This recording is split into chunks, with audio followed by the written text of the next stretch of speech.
صل على محمد وآل محمد.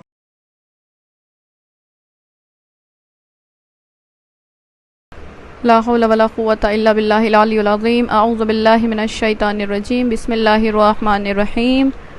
الحمد لله رب العالمين. الصلاة والسلام على أشرف الأنبياء والمرسلين سيدنا ونبينا وشفيعنا مولانا أبو القاسم محمد. اللهم صل على محمد وآل محمد وعجل فرجهم. يا أيها الذين آمنوا كتب عليكم الصيام كما كتب على الذين من قبلكم لعلكم تتقون. صدق الله العلي العظيم. اللهم صل على محمد وآل محمد وعجل فرجهم. السلام علیکم ورحمۃ اللہ وبرکاتہ. کہ کل ہم نے عرض کیا تھا کہ ماہ رمضان المبارک کی جو ساعتیں ہیں، جو موقع ہے، جو لمحہ ہے، جو وقت ہے، بڑا قیمتی ہے، خصوصاً شب قدر. کیونکہ انسان جب ماہ رمضان المبارک میں داخل ہو جاتا ہے تو پھر وہ گناہوں سے پاک ہو جایا کرتا ہے. یعنی خدا نے جو قرآن مجید میں ارشاد فرمایا ہے کہ لعلکم تتقون، کہ شاید کہ تم متقی بن جاؤ، شاید کہ تم پرہیزگار بن جاؤ. یعنی ایک ریزن، ایک سبب ماہ رمضان المبارک کے روزوں کا یہ بھی ہے کہ ماہ رمضان میں انسان گناہوں سے پاکیزہ ہو جاتا ہے، گناہوں سے پاک و پاکیزہ بن جایا کرتا ہے. سوچے کتنا کرم ہے اس خدا کا کہ جو بھوک اور پیاس کے عالم میں اپنے بندے کو دیکھ رہا ہے، تو گویا ایسا ہے کہ جس نے اپنے بندے کے تمام گناہوں کو معاف کر دیا. جب انسان حالت روزہ سے ہوتا ہے تو خدا اس کے تمام گناہوں کو معاف کر دیتا ہے. اور شاید یہی وجہ ہے کہ ایسا روزہ انسان رکھے کہ وہ روزہ بھی اسے فائدہ پہنچائے. کیونکہ کبھی کبھی ایسا بھی ہو جاتا ہے کہ انسان حالت روزہ سے تو ہوتا ہے، کہنے کے لیے تو روزے سے ہے. پچھلے ایپیسوڈ میں میں نے عرض کیا تھا کہ ہم روزے سے ہیں، ہمارا روزہ ہے، لیکن روزہ فقط زبان کو کھانے پینے سے محفوظ رکھنے کا نام. ہم کھانا نہیں کھا رہے، ہم نے پانی نہیں پیا، نماز صبح سے لے کر نماز مغرب تک نہ ہمارے حلق میں ایک بوند پانی کا گیا، نہ ہمارے منہ میں ایک نوالا کھانا گیا. سو ہم روزے سے ہیں، ہم نے اللہ کی خاطر روزہ رکھا ہے. نہیں، یہ روزہ نہیں کہلائے گا. فقط اپنے آپ کو کھانے پینے سے دور کر لینا یہ روزہ نہیں ہے. حقیقی روزہ کیا ہے؟ پورا وجود انسان کا حالت روزہ سے ہو. خود بی بی فاطمۃ الزہرا سلام اللہ علیہا ارشاد فرماتی ہیں کہ انسان کا روزہ اس وقت محفوظ رہ سکتا ہے جب وہ اپنے آپ کو گناہوں سے محفوظ رکھے. یعنی انسان اگر حالت روزہ سے ہے، ایک روزے دار کا روزہ اس وقت محفوظ رہے گا جب وہ اپنی آنکھوں کو محفوظ رکھے، اپنی زبان کو محفوظ رکھے، اپنے پورے وجود کو گناہوں کی غلاظت سے محفوظ رکھے.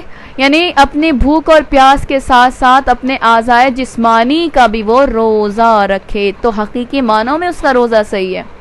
نہیں تو اس کا روزہ اسے کوئی فائدہ نہیں پہنچا سکتا. اور اسی لیے کہا جاتا ہے کہ روزہ گناہوں سے اجتناب کا نام ہے. یعنی روزہ ایک ریزن یہ بھی ہے کہ انسان جب روزے سے ہوتا ہے تو وہ اپنے آپ کو گناہوں سے دور رکھتا ہے. خود رسول خدا صلی اللہ علیہ وآلہ وسلم کا ارشاد گرامی ہے کہ جو شخص بھی ماہ رمضان میں روزہ رکھتا ہے، یعنی جو شخص ماہ صیام میں حالت روزہ سے ہوتا ہے تو حرام کاموں سے اپنے آپ کو بچاتا ہے، اپنے آپ کو حرام کاموں سے محفوظ رکھتا ہے. پھر وہ جھوٹ اور غیبت اور برائی نہیں کرتا. کیوں؟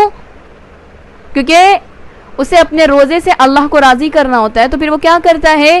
وہ اپنے آپ کو جھوٹ سے، گناہوں سے، غیبتوں سے، برائیوں سے برے فعلوں سے، بدعمالیوں سے، معصیت خدائے مطلق سے اپنے آپ کو محفوظ رکھتا ہے، اور محفوظ بھی اس لیے رکھتا ہے تاکہ وہ اپنے خدا کو راضی کر سکے. اور جب وہ اپنے خدا کو راضی کرنے کی خاطر اپنے آپ کو گناہوں سے محفوظ رکھتے، جیسا کہ میں نے ابھی عرض کیا کہ ماہ رمضان المبارک میں جو انسان روزہ رکھتا ہے تو اس کا ایک سبب، ایک ریزن یہ ہے کہ انسان اپنے آپ کو گناہوں سے محفوظ رکھتا ہے. انسان اپنے آپ کو گناہوں سے محفوظ رکھتا ہے. ایک چھوٹی سی مثال سے میں اپنی بات کو واضح کر دوں کہ جب انسان اپنے فرینڈ سرکل میں جاتا ہے، کسی سے باتیں کرتا ہے، اپنے دوستوں سے، اپنے فرینڈ سے، اپنے کلاس فالو سے ملتا ہے، تو جب انسان اپنے دوستوں سے، فرینڈ سے باتیں کرتا ہے، ملاقاتیں کرتا ہے، تو انسان اپنی باتیں کرتا ہے، ڈسکس کرتا ہے باتوں میں، پھر وہ کسی اور کے ٹاپک پہ کب چلا جاتا ہے پھر اسے پتہ بھی نہیں چلتا. پھر انسان کو ایک انٹرسٹ آنے لگتا ہے، ایک مزہ، ایک لطف آنے لگتا ہے. پھر ایسا ہوتا ہے کہ ہم اور باتیں سنیں. یعنی اگر جب دوسروں کا ڈسکس ہوتا ہے تو پھر ہمیں ایسا لطف آتا ہے، ہمیں ایسی مزہ ملتی ہے، ہمیں ایسا دل چاہتا ہے، ہماری خواہش ہو جاتی ہے کہ ہم اور باتیں سنیں. یعنی دوسروں کے ٹاپک پہ جو ڈسکس ہو رہا ہے اس کے لیے ہمارا دل چاہتا ہے کہ ہم سنتے رہیں. لیکن جب ماہ رمضان المبارک کے مہینے میں ہم کسی دوست سے ملتے ہیں، اور جب ہمارے دوست سے ہم ملاقات کرتے ہیں، اور اگر یعنی کسی کا موضوع چھڑ جاتا ہے، کسی کا ٹاپک نکل جاتا ہے، کسی کے بارے میں باتیں ہونے لگتی ہیں، تو پھر ہم اپنے آپ کو محفوظ رکھنا چاہتے ہیں غیبت سے، گناہوں سے، برائیوں سے. تو پھر ہم کیا کہتے ہیں؟ خاموش ہو جاؤ، باتیں نہ کرو. کیوں؟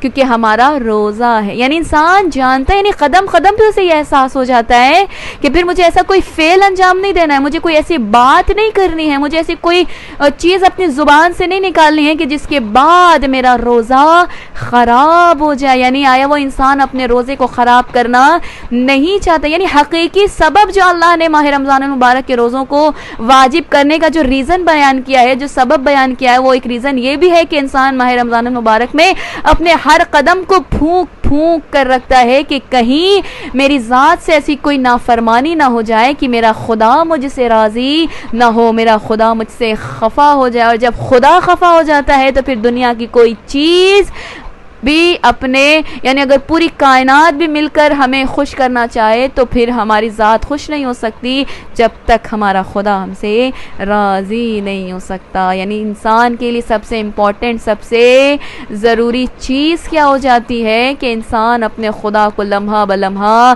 لہجہ بلہجہ یاد کرتا ہے. پھر اسے یہ بات سمجھ آ جاتی ہے کہ اگر میں نے گناہوں کو انجام بھی دیا ہے تو کوئی بات نہیں، میں اپنے خدا کو پکاروں گا. ادونی استجب لکم. کیا کہہ رہا ہے خدا قرآن مجید میں؟ ادونی استجب لکم، تم اپنے رب کو پکارو، میں تمہاری دعاؤں کو مستجاب کروں گا. بڑا کرم ہے خدا کا، بڑی عنایتیں ہیں خدا کی. یعنی اگر انسان اپنے پیروں کو، اپنے قدموں کو گناہوں کی غلاظت سے دور کر لے تو پھر خدا کی رضا شامل ہو جایا کرتی ہے. اور شاید یہی وجہ ہے کہ ایک سبب جو روزے کے واجب ہونے کا بیان کیا گیا، امام رضا علیہ الصلوۃ والسلام ارشاد فرماتے ہیں کہ الصیام اجتناب المحارم. کیا کہہ رہے مولا فرما رہے ہیں الصیام اجتناب المحارم، کہ روزے کا مقصد یہ ہے کہ تمام حرام کاموں سے انسان بچ جایا کرتا ہے.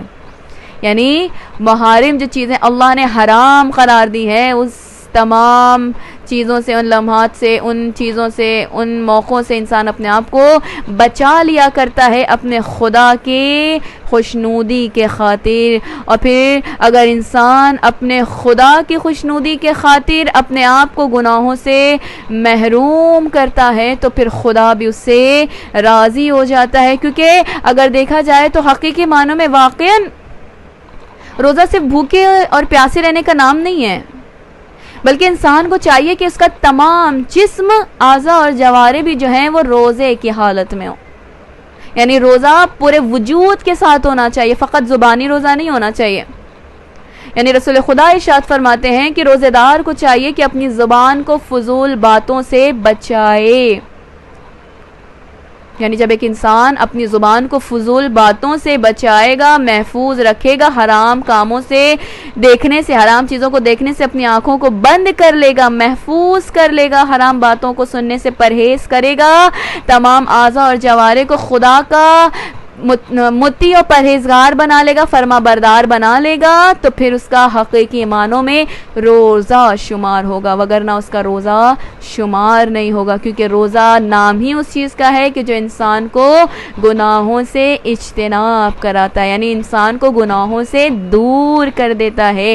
خدا کی بارگاہ میں بس یہی دعا ہے، پروردگارہ رفتہ رفتہ دھیرے دھیرے ماہ رمضان المبارک کی ساعتیں ہم سے دور ہوتی جا رہی ہیں، پروردگارہ ایسا نہ ہونے پائے کہ ماہ رمضان المبارک کے ایام گزر جائیں اور ہم اپنی حالت پہ باقی رہیں، پروردگارہ ایسا پاکیزہ قرار دے دے ہمارے پورے وجود کو کہ تو ہم سے راضی ہو جائے۔ وآخر دعوانا الحمدللہ رب العالمین۔ اللہم صلی علی محمد وآل محمد۔